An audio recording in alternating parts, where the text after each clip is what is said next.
Distant Decend coming up next, Mass. Tell us about the Corner Keg. Why here? Well, I own the place. The family's owned it 21 years. I've been running it for 5. Yeah, so we do it. We play here at the Keg probably twice a year. We try to do that for the fans that travel and see us in Detroit or Ohio, Indiana, wherever we go. Get everyone here. Everyone's here to share the same energy. So it's always cool to have that kind of momentum behind the fans. So it helps us a lot on stage. You scream at you, and you can scream at them back. It's like, ah! It's like, thank you. Good night. It's killing me. It's everything. This is How long have you guys been a band as a collective? I know Jason and Matt a long time. We actually started a band years ago, and I got kicked out because I sucked. So, no, this is true. And then it's kind of fate. It's a cool story because 12 years later, I'm always telling my wife, like, hey, you know what? I need to find Jason Legow. He writes riffs that fucking grab me right here, and that's what I can sing to. And he Facebooked me one day, and I was just ecstatic, man. I was like, look, Katie. I'm just telling my wife, look. It's him. And I went and tried it out, and fucking that was it, man. The rest was history, and we just been balls out ever since. What is the importance of what you do to an actual crowd reaction? I think if you draw the fans in, if you're telling them, come on, put your horns up, come on, push somebody around, and you talk to them, just became part of our show. To where if we don't incorporate the fans into our show, it wouldn't be who we are. Right. Us, we like to talk to the fans. We like to get out there. I'll jump off stage and run around through the crowd and help start a mosh pit. Just some things like that. That means a lot to a fan. Like before I was in a band and I went to a show and they jumped out to me or they come up and give me a 5 while they're on stage. That was huge to me. That they took the time out during their performance to give me knuckles, throw me a guitar pick, something like that. And that's what we want to do is show the fans our appreciation. Going into just staying with the history of the band, what brought the masks on, and how did you each choose, or did you choose what they look like? What's behind that? Well, yeah, we started off with no masks. We did always wear the matching Dickie outfits or what have you. You go to a festival or a show, you can see hundreds of bands wearing camouflage shorts and a black t-shirt or a band t-shirt. That's cool.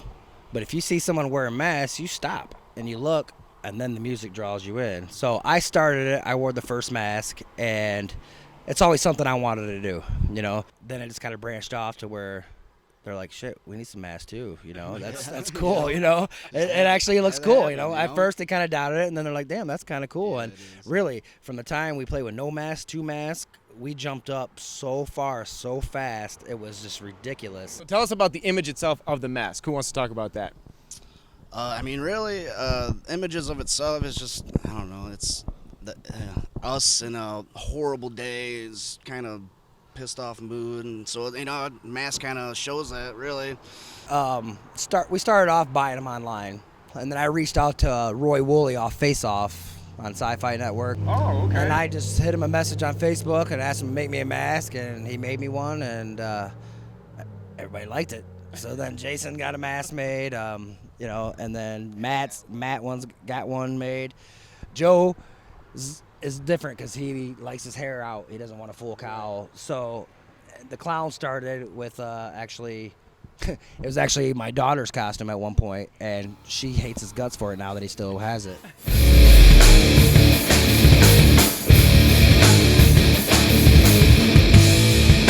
Thinking of a day without hope, to find my failure, I am not alone, falling into a train, but this lies, streets full of my puppets, trying to snap the time.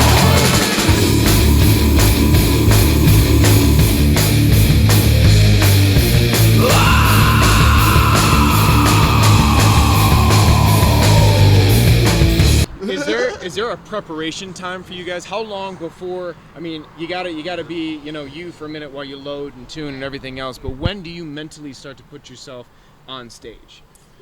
we actually bond back there as we're getting ready, and then we do our famous shots of Fireball and our knuckles. And we like to have our moment together as brothers, and actually kind of communicate with each other and, talk about what's really about to happen. We're about to get on the stage and start fucking tearing shit apart. And here we go, we're going up the stairs, and it's just like boom, boom, and hearts thumping and beating. It's just like, holy shit, this is about to happen, man. That feeling every time? Every single time. Every time. Dude. I don't think there's a way around that feeling. Yeah, I mean, it's because just, whether there's 5,000 people, doesn't matter, because you're gonna gang a fan out of that, and there's no point of half-assing it, really, that we don't know how to do that. It's all or nothing. You guys are working on new material for second album. Yep. Correct.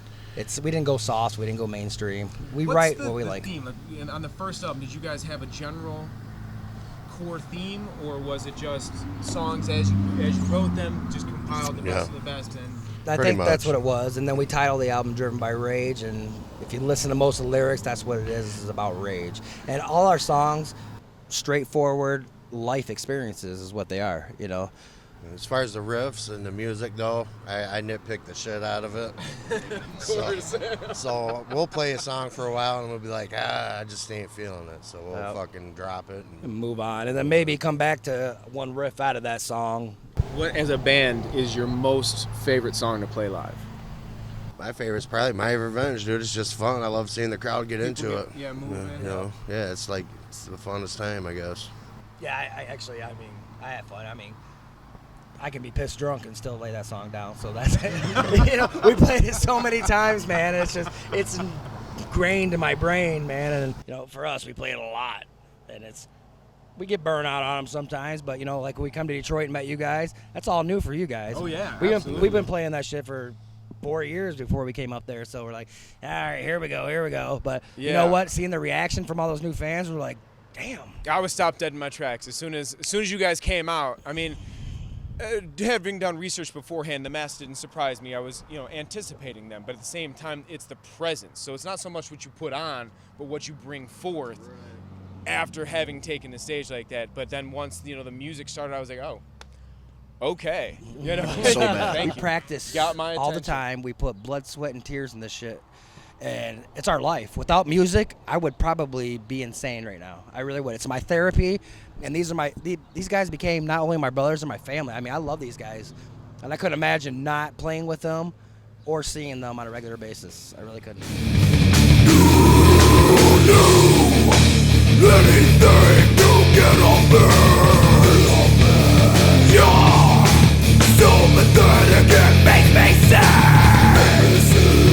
Right wall by the drum. Slave man, be ashamed of your love.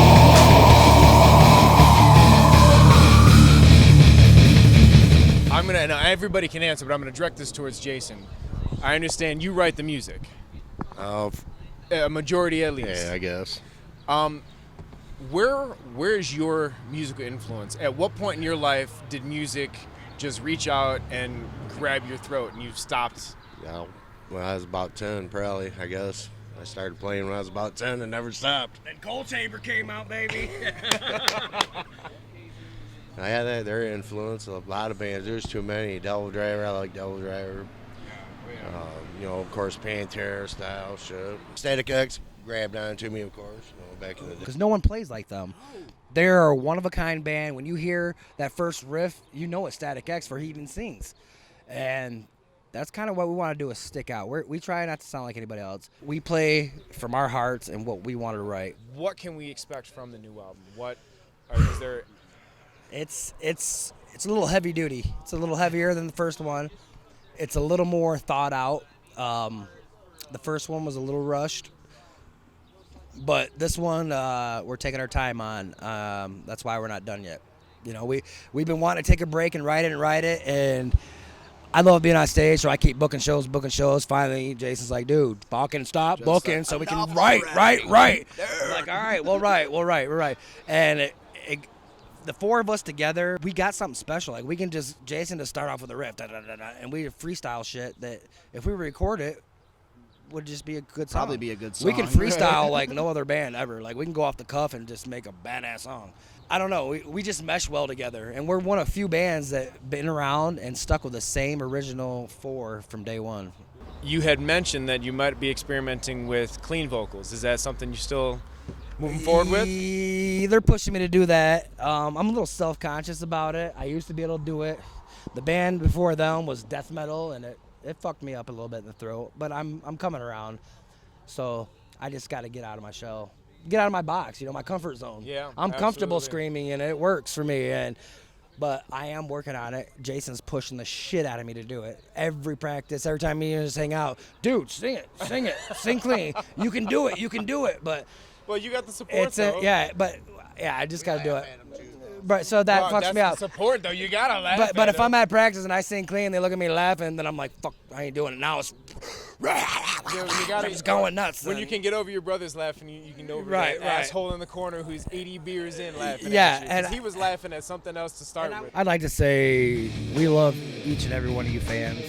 Anybody that comes out and sees us, it's all because of you fucking fans. It is. I swear to God it is. It isn't about what we're doing. It's about you loving what we do. So we're happy to say that. Cheers, guys. Thank you very much. And give it up for Joe behind the camera. He's back there. Standing awake, we wait for the day for us to slowly hit your mind.